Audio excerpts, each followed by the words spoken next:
किसानों की तहरीक को 11 महीने हो चुके हैं। 26 जनवरी से दिल्ली पुलिस ने खारदार तारें लगाकर मजबूत बैरिकेडिंग कर रखी थी। किसानों ने अपने खेमे भी हटा लिए थे।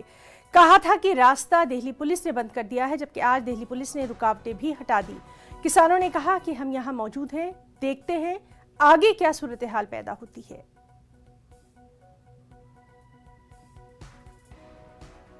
प्रियंका गांधी ने ललितपुर पहुंचकर मुतासरा किसान कुनबों से खास मुलाकात की।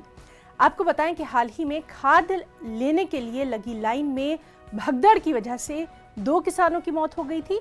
मुतासरा अहले खाना ने प्रियंका गांधी के सामने अपनी दिक्कतें बयान करी, अपनी परेशानियां उनसे बताईं और प्रियंका ने उनकी हर किस्म की मदद का वादा किया।